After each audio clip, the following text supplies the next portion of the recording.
Hello friends, कैसे हैं आप सब। आप सभी का आपके अपनी YouTube channel sociology with Sangeeta में मैं संगीता स्वागत करती हूं। और इस चैनल के माध्यम से हम लोग सोशियोलॉजी की कम्पिटिटिव एग्जाम की प्रिपरेशन करते हैं। अभी जो आपको क्लासेस मिलती हैं जिसमें कि मॉर्निंग में हम लोग कवर करते हैं झारखंड सहायक आचार्य बिहार स्टेट बीपीएससी के सोशियोलॉजी के सिलेबस को। रात के 8 बजे आपको क्लासेस मिलती हैं आपके झारखंड लेडी सुपरवाइज़र और झारखंड सीडीपीओ के सिलेबस को। और दोपहर के 3 बजे भी आप लोग की क्लास स्टार्ट हो चुकी है, जो कि है आपका यूजीसी नेट और झारखंड जेट का सोशियोलॉजी का सिलेबस, जिसमें कि क्लास 1 जो है वो अपलोड हो चुका है। तो जो भी स्टूडेंट्स क्लास को नहीं देखे हैं आप लोग जाकर ज़रूर क्लास को देखिए। और जो स्टूडेंट्स नए आए हैं प्लीज़ चैनल को सब्सक्राइब कर लीजिए। सब्सक्राइब करने के साथ ही साथ बेल आइकन को प्रेस करके रखिए, ताकि क्लास अगर अपलोड होती है तो उसका जो नोटिफिकेशन है वो आप तक तुरंत पहुंच जाए। देखिए, आज का जो क्लास है इसमें हम लोग डिस्कस करेंगे कि झारखंड के बोलिए या फिर पूरे टोटल भारत के संदर्भ में कौन कौन सी विकास योजनाएं हैं जो कि आपको केंद्र और राज्य सरकार के संदर्भ में भी हैं। तो देखिए, केंद्र में तो आपको सब कुछ ही आ जाएंगे, जितने भी स्टेट आ जाएंगे तो उनसे भी जो इम्पोर्टेंट है वो आपको पूछ सकता है। ऐसा नहीं है कि अगर आप झारखंड या बिहार का ही एग्जाम दे रहे हो तो उसी से ही आपको सिर्फ पूछेगा। आपको जो इम्पोर्टेंट है वो एक दो आउट ऑफ स्टेट का भी पूछ सकता है। तो चलिए हम लोग क्लास को देखते हैं।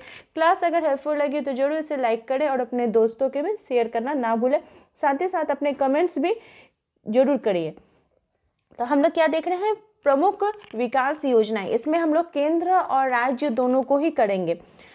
सबसे पहला है पीएम आवास योजना। ये ग्रामीण क्षेत्र का है। पीएम आवास योजना जो है इसके तहत 3 करोड़ घर बनाने का लक्ष्य रखा गया है और अगले 5 वर्षों के लिए 2 करोड़ अतिरिक्त घर का लक्ष्य रखा गया है। मतलब क्या बोला जा रहा है कि 5 करोड़ 3 करोड़ तो घर मतलब ऑलरेडी बन रहे हैं और नेक्स्ट 5 सालों के लिए और 2 करोड़ अतिरिक्त घरों का लक्ष्य रखा गया है। सरकार की योजना ग्रामीण क्षेत्रों में 30 मिलियन किफ़ायती घरों के निर्माण पर सब्सिडी भी देने की है। नेक्स्ट है रूफटॉप सोलराइजेशन, यानी छत पर सोलर प्रणाली लगाने से 1 करोड़ परिवार को हर महीने 300 यूनिट तक की निःशुल्क बिजली प्राप्त कर सकेंगे। इसमें हर एक परिवार को सालाना 15,000 से 18,000 रुपये की बचत होने का अनुमान लगाया जा रहा है। सोलर लगाने की बात है रूफटॉप सोलराइजेशन में, इसमें घर को जो सरकार है वो आपको देगी सोलर पैनल जो कि आपके घर के ऊपर लगेगा और इसमें आपको 300 यूनिट तक की जो बिजली है वो निःशुल्क आपको मिलेगी। ठीक है, और कितना परिवारों को दिया जाएगा, तो 1 करोड़ परिवारों को। ये चीज़ भी ध्यान में रखिएगा। नेक्स्ट है कि स्वास्थ्य क्षेत्र में सरकार का फोकस। तो सर्वाइकल कैंसर भी अगर आप देखिएगा कि अभी बहुत ज़्यादा ट्रेंडिंग था वो, तो इसमें जो 9 से 14 वर्ष की आयु की बालिकाएं हैं उनको टीकाकरण करने के लिए प्रोत्साहित किया जाएगा। ये आपका झारखंड लेडी सुपरवाइज़र और आपका सीडीपीओ एग्ज़ाम के लिए बहुत ही ज़्यादा इम्पॉर्टेंट है। इससे आपको क्वेश्चन आएगा ही। ठीक है, कि सर्वाइकल कैंसर जो है वो कितने से कितने वर्ष की महिलाओं के लिए है या फिर ये किस कारण से ये टीकाकरण लगाया जाता है, इससे रिलेटेड आपको क्वेश्चन देखने को जरूर मिलेंगे। नेक्स्ट है कि मिशन इंद्रधनुष के टीकाकरण प्रयासों के लिए यूविन प्लेटफॉर्म शुरू किया जाएगा। ठीक है, इंद्रधनुष का नाम जहाँ पे आएगा आप जरूर दिमाग में रखिएगा कि यह टीकाकरण से संदर्भित है। नेक्स्ट है कि आयुष्मान भारत योजना के तहत सभी आशा कार्यकर्ताओं, आंगनबाड़ी कार्यकर्ताओं और सहायिकाओं को भी शामिल किया जाएगा। तब बोलिए, ये वाला चीज़ पढ़ के आपको नहीं लग रहा है कि ये आपके झारखंड लेडी सुपरवाइजर एग्जाम के लिए आपको हेल्पफुल रहेगा? एकदम ही रहेगा। नेक्स्ट है कि कृषि एवं खाद्य प्रसंस्करण। प्रधानमंत्री किसान संपदा योजना से 38 लाख किसान लाभान्वित हुए हैं और रोजगार के 10 लाख अवसरों को भी सृजन हो चुका है। वर्ष अगर 13-14 की बात की जाए तो सी फूड का निर्यात भी जो है वो दुगना हो गया है। नैनो DAP का प्रयोग कृषि जलवायु क्षेत्र में विभिन्न फसलों पर किया जाएगा। 5 एकीकृत एक्वा पार्कों की स्थापना की जाएगी।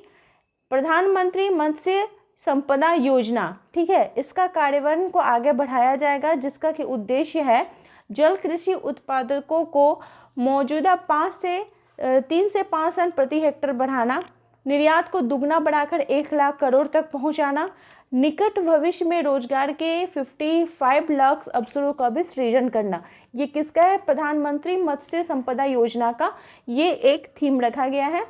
नेक्स्ट है, ये जितने भी आपको करवाया जा रही है आपके करंट अफेयर से रिलेटेड और आपके एग्जाम के लिए बहुत ही ज़्यादा हेल्पफुल है। नेक्स्ट है कि आर्थिक उन्नति, रोजगार और विकास को बढ़ावा देने के लिए अनुसंधान एवं नवाचार। आर्थिक उन्नति को बढ़ावा देने के लिए इसमें 50 साल ब्याज मुक्त ऋण के साथ 1 लाख करोड़ रुपए का कोष स्थापित किया जाएगा। इस कोष से दीर्घकालिक वित्त पोषण या पुनर्वितरण पोषण कम या शून्य ब्याज दरों पर उपलब्ध कराए जाएंगे। रक्षा उद्देश्यों के लिए डीप टेक प्रौद्योगिकी की मजबूती देने और आत्मनिर्भरता में तेजी लाने के लिए एक नई योजना शुरू की जाएगी। अवसंरचना विकास। पिछले 4 वर्षों की अगर बात की जाए तो पूंजीगत व्यय में परिव्यय को 3 गुना बढ़ोतरी करने के लिए, बुनियादी ढांचा के विकास और रोजगार सृजन के लिए वर्ष पूंजीगत व्यय को परिव्यय का 11.1% बढ़ाकर 11 और 111 करोड़ रुपए किया गया है, जो सकल घरेलू उत्पाद का यानी जीडीपी का आपका 3.4% होगा। बात की जाए वित्तीय वर्ष 2023-24 के लिए तो वास्तविक जो जीडीपी है उसमें 7.3 वृद्धि रहने का अनुमान है, जो आरबीआई के संशोधित विकास अनुमान के अनुरूप है। ये आपका जो करंट अफेयर्स है ये आपके इकोनॉमिक्स स्टूडेंट्स के लिए भी बहुत ही ज़्यादा हेल्पफुल है। नेक्स्ट है, रेलवे सेक्टर में क्या क्या किया जाएगा तो लॉजिस्टिक कुशलता को बेहतर करने और लागत घटाने के लिए पीएम गति शक्ति के तहत, पीएम गति शक्ति किससे रिलेटेड है तो रेलवे से रिलेटेड है, ठीक है। पीएम गति शक्ति के तहत 3 प्रमुख आर्थिक रेल कॉरिडोर कार्यक्रम लागू किए जाएंगे। वो कौन कौन से हैं? ऊर्जा खनिज एवं सीमेंट कॉरिडोर, बंदरगाह कनेक्टिविटी कॉरिडोर, उच्च यातायात घनत्व कॉरिडोर, बेहतर सुरक्षा सुविधा और यात्री सुविधा के लिए 40,000 सामान्य रेल डिब्बों को वंदे भारत मानकों के अनुरूप बदला जाएगा, ठीक है। ये जो पीएम गति शक्ति है इसमें ये तो बोला ही गया है कि ऊर्जा खनिज और सीमेंट कॉरिडोर बनाए जाएंगे, बंदरगाह कनेक्टिविटी कॉरिडोर बनाए जाएंगे, उच्च यातायात घनत्व कॉरिडोर बनाए जाएंगे और साथ ही साथ जो जनरल ट्रेन जो 40,000 है उनको भी वंदे भारत जो है उसके अनुरूप, वो ट्रेन जैसा है उस अनुरूप में उसको भी चेंज किया जाएगा। नेक्स्ट है विमानन क्षेत्र, यानी विमान के क्षेत्र में कौन कौन से कार्य किए जाएंगे तो देश में हवाई अड्डों की संख्या 149 हो गई है, इसको भी याद रखिएगा। उड़ान 19 योजना के अंतर्गत टियर 2 और टियर 3 शहरों को बड़े पैमानों पर हवाई मार्गों से जोड़ा जाएगा। 517 नए हवाई मार्ग 1.3 करोड़ यात्रियों को उनके गंतव्य तक पहुंचा रहे हैं। देश की 1000 से अधिक नए विमान कॉरिडोर का ऑर्डर भी दे दिया गया है। नेक्स्ट है हरित ऊर्जा, ये भी इम्पॉर्टेंट है। हरित ऊर्जा वर्ष 2070 तक नेट जीरो के प्रति हमारी प्रतिबद्धता को पूरा करने की दिशा में निम्नलिखित उपाय किए जाएंगे, जिसमें 1 गीगावाट की प्रारंभिक क्षमता के लिए अपतटीय पवन ऊर्जा की संभावना को संभव बनाने के लिए व्यवहार्यता अंतर्निधि की व्यवस्था की जाएगी। वर्ष 2030 तक 100 मीट्रिक टन की कोयला गैसीकरण और तरलीकरण क्षमता स्थापित की जाएगी। इससे प्राकृतिक गैस, मेथनॉल और अमोनिया के आयात में भी हमें उसको भी कम करने में ये मदद करेगी। साथ ही साथ परिवहन के लिए कंप्रेस नेचुरल गैस, जिसको कि सीएनजी बोला जाता है, और घरेलू परियोजना के लिए पाइप्ड नेचुरल गैस, जिसको पीएनजी में बोला जाता है, उसको कंप्रेस्ड बायोगैस सीबीजी का चरणबद्ध मिश्रण अनिवार्य किया जाएगा। बायोमास के संग्रहण में सहायता के लिए बायोमास संग्रहण मशीन के लिए खरीद के लिए वित्तीय सहायता भी प्रदान की जाएगी। पर्यटन के क्षेत्र में 60 स्थानों में G20 बैठकों के सफल आयोजनों से दुनिया भर के लोगों के सक्षम भारत की विविधता प्रस्तुत की गई है। राज्य के प्रतिष्ठित पर्यटक केंद्रों का संपूर्ण विकास शुरू करने, उनकी वैश्विक पैमाने पर ब्रांडिंग और मार्केटिंग करने के लिए प्रोत्साहित किया जाएगा। विकास प्रयासों को प्रोत्साहित करने के लिए राज्यों को दीर्घकालिक ब्याज मुक्त ऋण का प्रावधान किया जाएगा। और निवेश की बात की जाए तो वर्ष 2014 से लेकर 2023 के दौरान एफडीआई के अंतर प्रवाह में 596 अरब डॉलर रहा है, जो वर्ष 2005 से 2014 के दौरान हुए एफडीआई अंतर प्रवाह के मुकाबले यह दुगना हो चुका है। विकसित भारत के लिए, क्योंकि मोदी जी का ये उन्होंने आपने देखा होगा कि उन्होंने जब 26 जनवरी का वो स्पीच दिए थे तो उसमें वो बोले थे कि आपका अभी चल रहा है 2047 तक वो क्या करेंगे, भारत को विकसित देश के रूप में वो उसको चेंज करेंगे। तो इसमें के लिए उन्होंने क्या बोला है कि राज्यों में विभिन्न पड़ावों से जुड़े सुधारों के लिए 50 वर्ष के ब्याज मुक्त ऋण के रूप में 75,000 करोड़ रुपए के प्रावधान का भी प्रस्ताव जो है वो किया गया है। अब हम लोग देखते हैं कि केंद्र सरकार की जो प्रमुख योजनाएं हैं उनका हम लोग पूर्ण परिचय देखते हैं। तो सबसे पहले शुरू करते हैं नमामि गंगे योजना से। नमामि गंगे योजना का शुभारंभ 10 जुलाई 2014 को जल संसाधन मंत्रालय द्वारा किया गया था, जिसका कि उद्देश्य था गंगा नदी के संरक्षण एवं शुद्धि हेतु। नेक्स्ट है प्रधानमंत्री जन धन योजना।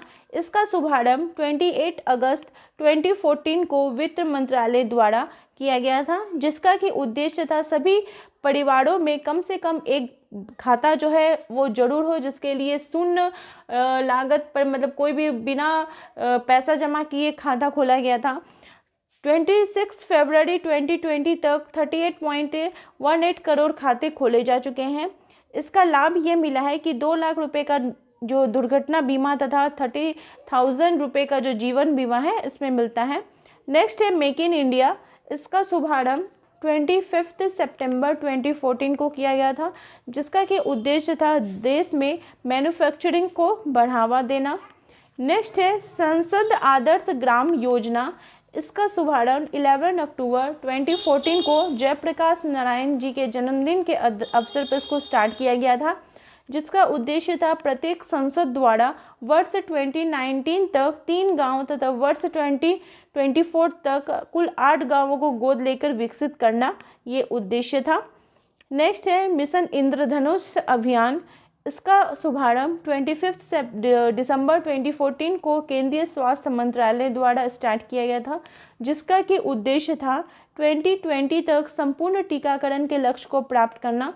इस योजना के अंतर्गत 7 बीमारियां, ठीक है, ये भी दिमाग में रखिएगा कि इंद्रधनुष अभियान में कितनी बीमारियों के बारे में बात की गई है, तो 7 बीमारियां वो थे डिप्थीरिया, काली खांसी, टिटनेस, पोलियो, टीबी, खसरा और हेपेटाइटिस बी के लिए टीकाकरण होगा। नेक्स्ट है बेटी बचाओ और बेटी पढ़ाओ योजना। इसका शुभारंभ 22 जनवरी 2015 को महिला एवं बाल विकास मंत्रालय द्वारा स्टार्ट किया गया था, जिसका कि उद्देश्य था लैंगिक समानता को बढ़ावा देना और लिंग अनुपात को बढ़ाना। नेक्स्ट है प्रधानमंत्री मुद्रा योजना। इसका शुभारंभ 8 अप्रैल 2015 को किया गया था। मुद्रा यानी micro units and development and refinance agency. इसका उद्देश्य था सूक्ष्म उद्यमों के क्षेत्र के विकास के लिए वित्तीय सहायता प्रदान करना एवं ऋण, ठीक है, प्रकार इसके शिशु, किशोर और तरुण उपलब्ध कराना। शिशु के तहत 50,000, किशोर के तहत 5 लाख और तरुण के तहत 10 लाख रुपए तक के लोन देने का प्रावधान किया गया था। नेक्स्ट है अटल पेंशन योजना। इसका शुभारंभ 9 मई 2015 को वित्त मंत्रालय द्वारा किया गया था। इसके अंतर्गत 18 से लेकर 40 वर्ष तक के व्यक्ति बैंक में जमा किए गए रुपए के आधार पर 1,000 से 5,000 तक का पेंशन प्राप्त कर सकते थे। नेक्स्ट है अमृत योजना। इसका शुभारंभ 24 जून 2015 को किया गया था। अमृत यानी Atal mission for rejuvenation and urban transformation. इस योजना के अंतर्गत 100 स्मार्ट सिटी बनाने, 500 शहरों में आधारभूत सुविधाओं का विकास करने और 2022 तक शहरी इलाकों में सभी के लिए घर बनाने की योजना शामिल है। नेक्स्ट है स्मार्ट सिटी मिशन।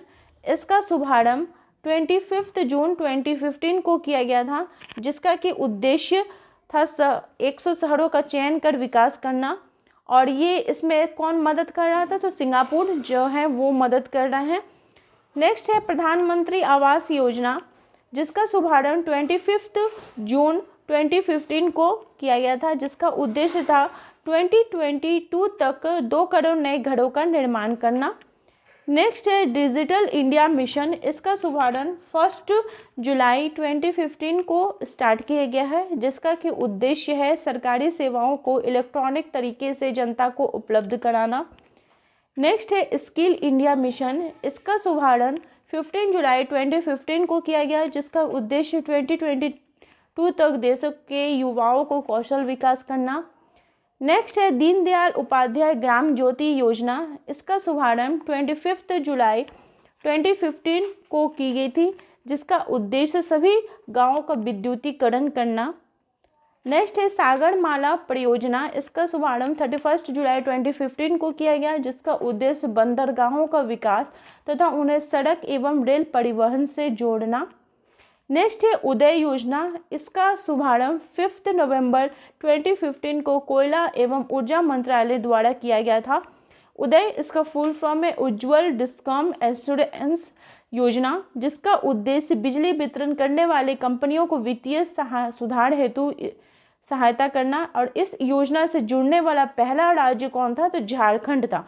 ये तो फिर आपके लिए इम्पोर्टेंट हो जा रहा है, ठीक है, कि उदय योजना जो है सबसे पहले कहाँ स्टार्ट किया गया था? तो झारखंड में। नेक्स्ट है श्यामा प्रसाद मुखर्जी रुवन मिशन, इसका शुभारंभ 22 फरवरी 2016 को किया गया था, जिसका उद्देश्य गांवों का क्लस्टर आधारित विकास करना था। तो आई होप आप लोगों को आज का जो क्लास है वो हेल्पफुल रहा होगा, और इसी प्रकार से आप लोग चैनल के साथ जुड़े रहिए। और जिस भी एग्ज़ाम की आप तैयारी करना चाहते हैं उसका अगर आप नोट्स परचेस करना चाहते हैं, जो कि हैंड रिटन नोट्स है, आपको PDF फॉर्मेट में मिलेगा, तो उसके लिए जो डिस्क्रिप्शन बॉक्स है उसका रूल्स को आप फॉलो कर सकते हैं, या फिर जो कॉन्टैक्ट नंबर दिया गया उसको कॉन्टैक्ट करके आप नोट्स को परचेस कर सकते हैं। मेरे चैनल के साथ बने रहने के लिए आप सभी का थैंक यू।